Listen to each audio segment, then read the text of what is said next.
Hey guys, welcome to Contest Prep University. I'm Joe Klemczewski with Adam Atkinson, and we're going to start a series about metabolic positioning, which is something you might not have heard of because I made up that phrase probably 20 some years ago.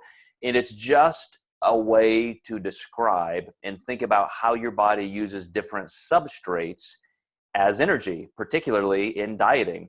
So Adam, the goal, of course, everybody wants to lose body fat, get ready for a contest, look their best, whatever the personal goal is. We just think, okay, I just have to eat this and then boom, this happens. I lose weight, I look better. But there's a lot of stuff going on under the hood. The physiology of fat loss is incredibly complex.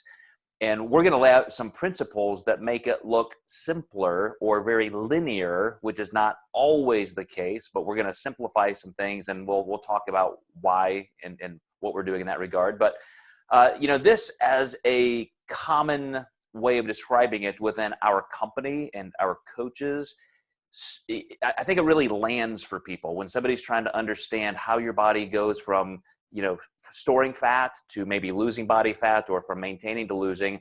It helps to have this kind of a mechanism of understanding. So from your perspective, is this something that you often talk to clients about? Yeah, I often teach this. And the reason why is everything just does not happen as fast as we would like it to. So this can keep clients from derailing just by understanding why this data is coming across the way it is. Because what they see versus what I'm thinking about when I coach them is way different. So I try to give them a little, bird's eye view onto what these metabolic positions mean, why your weight is spiking up after refeed, and why not to get discouraged about that, and explaining the exact physiology that we're going to go over today, or the foundation of how I explain a lot of those things. Yeah, and guys, the first thing to consider is your body uses all kinds of energy all at one time. So your body's using amino acids right now for energy and as catalysts for chemical reactions. Your body's using lipids or triglycerides. Your body is using glucose.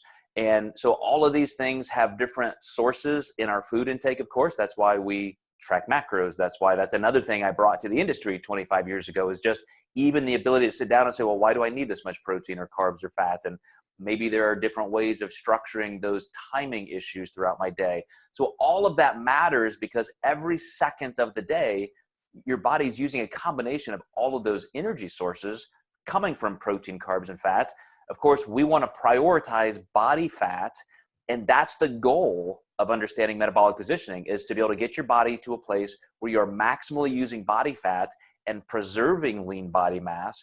So I think you're right, Adam. I think these are things that a lot of people really do benefit from when they understand. Absolutely. So as we get into this further, the one thing that I want you to come back to as a listener or viewer is the goal is to always be maximizing body fat loss, preserving lean body mass, but there are times when you need to toggle back and forth. So Adam already mentioned refeeds, diet breaks, things like that, where you may have an increase. And that shows up a lot of times in how you look or what the scale is showing. So I had a conversation with a client just yesterday, Adam, where, we're crushing it, we're hitting the numbers, the cardio, the training is there, and all, things are just kind of plateauing for the week. And then all of a sudden, boom, there's a big drop. Well, obviously you didn't just not lose anything in that calorie deficit for 4 or 5 days, and then all of a sudden just lose it all overnight. That work is an investment every day of just sheer discipline and work, but your body also is cycling through stored carbohydrates and a lot of things we're going to get into. And of course, the scale weighs more than just body fat. 75% of our body mass is water.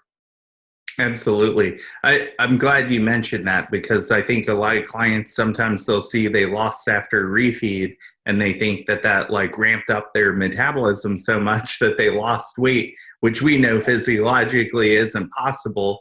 And if that were the case, our ancestors, when they got a big meal finally after being near starvation, they would die because their metabolism ramped up so much because of that large meal. It's just not possible. Okay, well that's enough introduction from us, guys. Stay tuned. We're gonna cover this in the next 5 to 6 episodes. But in the next episode, we're going to get right into some of the biochemistry and step one. So we'll see you next time in Contest Prep University.